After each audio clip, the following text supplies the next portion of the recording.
여호수아서 13장 15절에서 33절까지의 말씀을 교독에서 읽으시고 마지막 절을 함께 읽겠습니다. 모세가 르우벤 자손의 지파에게 그들의 가족을 따라서 기업을 주었으니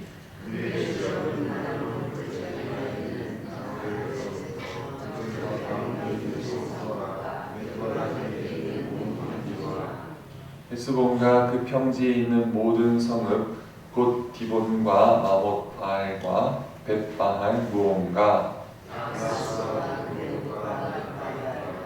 기럇다임과 신마와 골짜기 언덕에 있는 셋사할과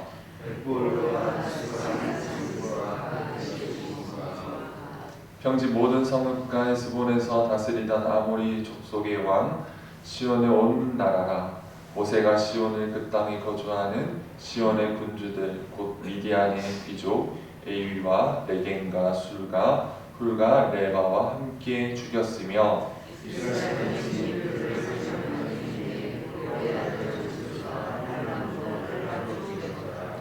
르우벤 자손의 서쪽 경계는 요단과 그 강가라. 이 산은 르우벤 자손의 기업으로 그 가족대로 받은 성읍들과 주변 마을들이니라.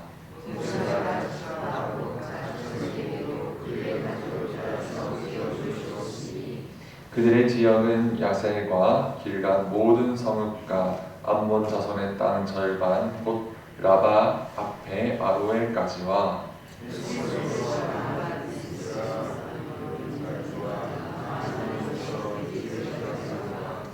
골짜기에 있는 벳하람과 벳니무라와 숫곳과 사본 곧 헤스본 왕 시온의 나라의 남은 땅 요단과 그 강가에서부터 요단 동쪽 긴네렛 바다의 끝까지라.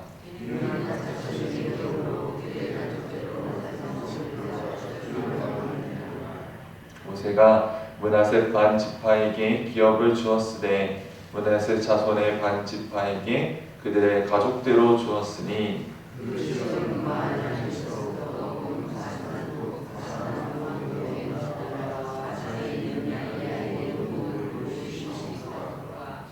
길앗 절반과 바산 왕 옥의 나라 성읍 아스다롯과 에드레이라 있는 므낫셋의 아들 마길의 자손에게 돌린 것이니 곧 마길 자손의 절반이 그들의 가족대로 받으니라.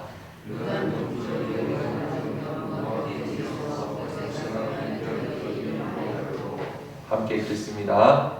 오직 레위 지파에게는 모세가 기업을 주지 아니하였으니 이는 그들에게 말씀하신 것과 같이 이스라엘 하나님 여호와께서 그들의 기업이 되심이었더라. 아멘. 잠시 기도하겠습니다. 하나님 아버지, 대림절을 보내고 있습니다. 어제 주일을 보내게 하시고 또 이 기도의 자리에 우리를 불러주심에 주님 감사합니다. 한 주간에도 주님의 오심을 언제나 우리와 동행하시고 함께 하시는 주님을 언제나 늘 기억할 수 있는 믿음의 한 주 될 수 있도록 인도하여 주시옵소서. 하나님 말씀을 통하여서 우리의 삶을 조명하여 주시고 하나님 뜻대로 살아갈 수 있는 흡족한 은혜를 허락하여 주시옵소서. 살아계신 예수님의 이름으로 기도드립니다. 아멘. 오늘 말씀은 르우벤 지파, 갓 지파, 므낫세 반 지파에게 할당된 기업 분배에 대한 이야기를 다루고 있습니다. 여호수아 초반에는 1장에서 5장까지는 그 약속의 땅으로 들어가기 전에 준비의 과정을 담고 있었고요. 그 다음에 6장에서 12장은 요단강을 건너 가나안 땅에서 벌어지는 치열한 전투에 대해서 이야기를 하고 있습니다. 그리고 13장부터는 요단 동편 그리고 서편의 분배를 비롯해서 이제는 앞으로 살아가야 할 삶을 살아낼 땅에서 어떠한 삶을 살아가야 하는지에 대한 삶의 방식에 대해서 여호수아서는 계속해서 이야기하고 있습니다. 오늘 우리가 읽은 이 여호수아 13장은 특별히 요단 동편 지파들에게 땅을 분배하는 장면이 그려지고 있습니다. 특별히 오늘 말씀은 르우벤 자손부터 이제 이 분배, 기업 분배에 대한 이야기들이 나오고 있는데요. 사실은 이 요단 동편의 이 분배는 이미 민수기에서 이미 발견되는 내용들입니다. 그런데 왜 여호수아에 다시 한 번 더 이렇게 기업 분배에 대해서 이야기를 하고 있느냐 하면, 우리가 오늘 읽지는 않았지만 민수기 13장 1절에 보시면 이제는 여호수아가 나이가 많아 늙었고 이제는 이제 그가 그가 나이가 많아서 이제는 얻을 땅도 이제 많이 남아 있는 상황 속에서 이제는 전쟁도 어느 정도 마무리가 되어가고 있고 여호수아도 이제 그 생명을 다해가는 그 시점에 이제는 좀 정리를 할 필요가 있었던 것입니다. 여호수아도 나이가 많이 찼고 전쟁은 끝나가는 시점, 그러나 여전히 정복을 해야 되는 여러 가지 자그마한 땅들은 여전히 남아있는 상황 속에서 이제는 그 전환기로 기업에 대해서 분배하고 정리하면서 영적으로 그리고 신학적으로 교훈을 주기 위해서 이렇게 정리를 하고 있는 것입니다. 그러면서 이 기업 분배에 대해서 이야기를 하다가 22절의 말씀이 조금은 특별하게 다가옵니다. 22절에는 누가 언급이 되나요? 발람이 언급이 됩니다. 기업 분배를 이야기를 하다가 몇 가지 전투 이야기를 하다가 갑자기 이제 발람 이야기를 꺼내는 겁니다. 아시다시피 발람은 어떤 인물입니까? 발락에게 고용이 되어서 이스라엘을 저주하려고 했던 사람입니다. 그는 함부로 하나님의 말씀을 인용을 하고 돈과 명예를 쫓던 사람이 이 발람이었습니다. 이 여호수아서는 민수기 31장에서 일어났던 발람의 이름을 거론을 의도적으로 하고 있는 거죠. 그 이유는 무엇입니까? 어찌 보면 사실 이 기업 분배는 전쟁을 다 마치고 난 다음에 되게 축복되는 자리이지 않습니까? 각 지파에게 이 기업을 분배한다는 것은 어찌 보면 되게 아름다운 이야기고 축복되는 이야기입니다. 그런데 그런 축복되는 이야기, 황금빛 이야기의 서사가 펼쳐진 이 순간에 발람 이야기를 하고 있는 것입니다. 왜 이런 이야기를 합니까?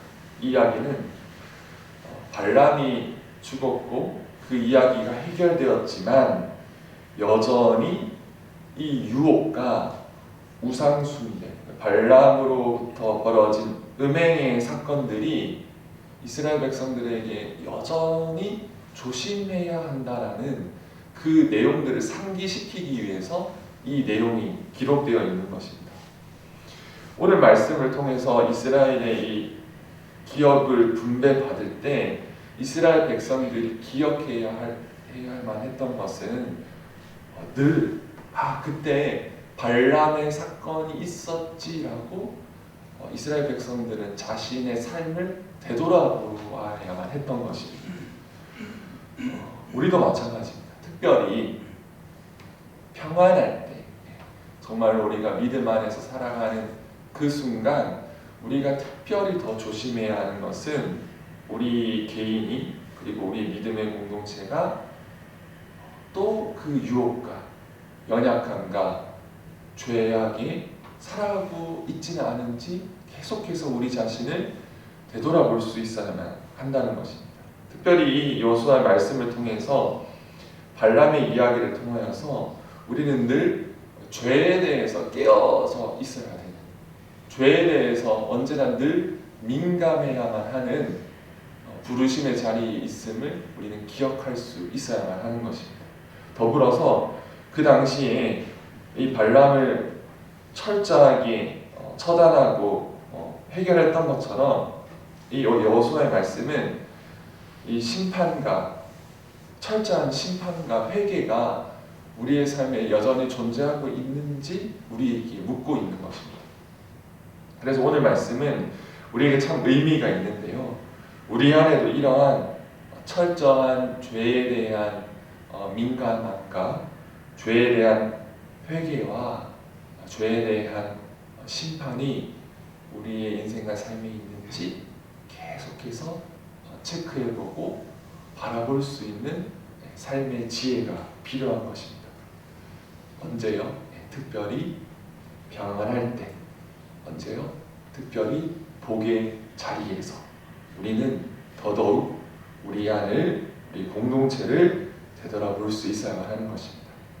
바라고 소망하기에 특별히 평안한 그때에, 하나님 인도하신다고 생각하는 그때에 우리 안을, 우리의 공동체를, 우리의 가정을, 우리 각 개인의 영혼을 되돌아보면서 하나님 뜻을 떠나 살아가고 있지는 않은지 한 번 더 물어볼 수 있는 모든 믿음의 성도님들이 되시기를 간절히 축복합니다. 이후 우리 계속해서는 각 지파와 므낫세 반지파, 계속해서 이제 하나님께서 매우 세밀하게 그 지파를 이렇게 나누고 있는 장면이 계속해서 등장을 합니다. 요단 동편 그리고 요단 서편의 지파별로 하나님께서는 계속해서 그 성읍을 나누시고 지역을 나누시고 경계를 나누십니다. 위치도 다 다르고 규모도 다 다르고 조건도 다 다릅니다. 그런데 어느 것이 더 중요하거나 어느 것이 덜 중요하거나 이런 것은 전혀 없습니다. 각 지파는 서로 다른 몫을 받았고 서로 다른 몫을 맡았고 하나님은 각 지파를 하나하나 다 세우시는 겁니다. 하나님은 그 섭리 가운데 각 지파를 부르시고 각 지파에게 합당한 땅과 경계를 허락하셨습니다. 이것은 마치 신약으로 넘어가면 교회에 여러 직분을 세우고 자리가 세워지고 필요에 따라 하나님께서 사람을 세우는 것을 생각해야 합니다. 그래서 우리가 또 한 가지 기업을 받으면서 우리가 또 기억해야 할 한 가지는 죄에 대해서도 우리가 생각해 볼 수 있지만 또 한 가지는 바로 맡은 그 자리에서 하나님 나라의 꿈과 소명을 가지고 순종하며 살아가야 하는 것을 기억할 수 있어야만 합니다. 우리도 마찬가지입니다.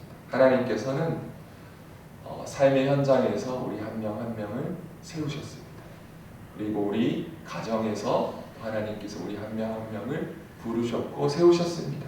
그리고 우리 믿음의 공동체에서도 하나님은 우리 한 명 한 명을 세우셨습니다. 그런데 어느 자리가 덜 중요한 자리는 존재하지 않습니다. 하나님은 다 중요한 자리로 하나님 나라의 백성으로 저와 여러분들을 부르고 있는 것입니다. 삶의 현장에서 우리는 그렇게 하나님을 사랑하고 이웃을 사랑하며 하나님의 부르심에 순종하며 그 기업을 일자, 기업의 부름을 받은 자로 살아가야만 한다는 것입니다. 그것이 바로 기업 분배를 받은 이스라엘 백성에게 주어진 이스라엘 백성에게 맡겨진 삶의 태도이며 우리의 삶의 태도이기도 할 것입니다. 설교를 정리하면서 먼저는 바라고 소망하기에 평안할 때 특별히 죄에 민감하고 하나님 앞에 서 있는지를 살펴보는 믿음의 성도님들이 되시기를 간절히 축복합니다. 나아가서 우리에게 주어진 그 평범한 삶이지만 또 각자의 부르심을 받은 그 소명의 자리에서 감사함과 기쁨으로 그 기업을 받은 자로 순종하며 살아가는 믿음의 성도님들이 되시기를 간절히 축복합니다. 그것이 바로 진정으로 복된 길이고 믿음의 길이고 또 부르심의 길입니다. 시간 잠시 함께 기도하겠습니다. 함께 기도하실 때 먼저는 하나님 정말 축복의 자리에 축복의 선언에 발람의 이야기를 우리가 기억해 봅니다. 우리 안에 주님께서 깨우치시고 새롭게 하셔야만 하는 죄의 문제와 또 연약함의 문제가 있습니까? 하나님 깨닫게 하셔서 하나님 앞에 순결한 자로 우리가 살아갈 수 있도록 함께 기도했으면 좋겠습니다. 나아가서 기업을 나눴던 그 하나님의 섭리를 기억하면서 우리가 그 삶의 부르심의 자리에서 순종하며 하나님을 사랑하고 이웃을 사랑하며 크든 작든 우리의 부르심의 자리에 순종하며 하나님 나라를 위해 살아갈 수 있는 우리 믿음의 사람이 되기를 함께 결단하며 기도했으면 좋겠습니다. 마지막으로 우리 주위에 연약하고 몸이 아픈 사람들이 참 많이 있습니다. 하나님께서 우리 환우들을 주님께서 특별히 지키시고 인도하여 주시고 또 마음이 아픈 또 우리 믿음의 동역자들도 많이 있는데 몸과 마음이 아픈 우리 믿음의 동역자들 가운데 주님의 빛으로 임하시기 여러분의 각 개인의 기도 제목을 가지고 함께 잠시 기도하겠습니다. 함께 기도하겠습니다. 하나님 아버지, 하나님께 기도합니다. 하나님 아버지, 평온한 그때에 하나님 우리의 삶을 되돌아볼 수 있는 지혜를 허락하여 주시옵소서. 하나님 아버지, 우리는 정말 하나님 앞에서 깨어져 있고 늘 하나님 앞에서 회개하며 하나님 나라를 정말 갈망하며 살아가고 있습니까? 하나님 아버지, 우리 안에 계속해서 그 어둠이 있거나 하나님 아버지 유혹 가운데 우리가 살아가고 있지는 않습니까? 하나님 아버지, 우리가 우리의 죄를 되돌아볼 수 있는 지혜를 허락하여 주시옵소서. 특별히 하나님 아버지, 우리의 부르심의 자리에 정말 기쁨과 순종함으로 그 자리를 감당할 수 있도록 하나님 은혜를 베풀어 주시옵소서. 하나님께서 기업을 정하고 경계를 이루실 때에 하나님의 놀라운 섭리 가운데 이루셨던 것처럼 하나님 우리가 하나님의 그 부르심에 우리가 순종하며 또한 기쁨으로 그 자리에서 하나님을 사랑하고 이웃을 사랑하는 하나님 아버지 기업에 합당한 자로서 하나님 우리가 살아갈 수 있도록 인도하여 주시옵소서. 하나님 특별히 연약한 자들을 주님 치료해 주시고 또 몸과 마음이 아픈 자들을 주님께서 만져 주시옵소서. 투병 중인 자들을 주님 기억하여 주시고 하나님 회복 중인 자들을 주님 기억하여 주셔서 그 몸과 마음이 하나님의 섭리 가운데 또 하나님의 치유의 손길 가운데 속히 또 회복되어지고 하나님 나라를 위해서 살아가는데 부족함이 없도록 하나님께서 인도하여 주시옵소서. 우리의 자녀들도 주님 긍휼히 여겨주시고 하나님의 뜻대로 인도하여 주시옵소서. 하나님 아버지 감사합니다. 하나님 아버지, 우리가 언제나 늘 주님 앞에 깨어있는 자로 살아갈 수 있도록 은혜를 베풀어 주시옵소서. 하나님 언제나 하나님의 그 부르심에 순종하며 부르심의 자리에서 하나님을 사랑하고 이웃을 사랑하는 그 삶의 자리에 부르심에 우리가 순종하며 살아갈 수 있도록 인도하여 주시옵소서. 하나님 몸과 마음이 아픈 자들이 참 많이 있습니다. 하나님 주위에 빛을 비춰 주시옵소서. 하나님 속기 회복되어지고 하나님의 섭리 가운데 온전히 하나님의 부르심에 순종하기에 부족함 없도록 하나님 이끌어 주시옵소서. 우리의 자녀들, 우리의 가정들도 주님 긍휼히 여겨 주셔서 하나님 안에서 하나님께 정말 기쁨이 되는 우리의 가정, 우리의 자녀들 될 수 있도록 하나님께서 인도하여 주시옵소서. 한 주간의 삶도 주님께 다 맡겨드리며 살아계신 예수 그리스도의 이름으로 기도드립니다. 아멘. 하늘에 계신 우리 아버지, 아버지의 이름을 거룩하게 하시며 아버지의 나라가 오게 하시며 아버지의 뜻이 하늘에서와 같이 땅에서도 이루어지게 하소서.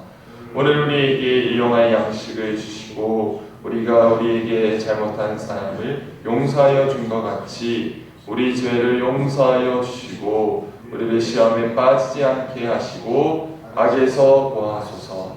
나라와 권능과 영광이 영원히 아버지의 것입니다. 아멘.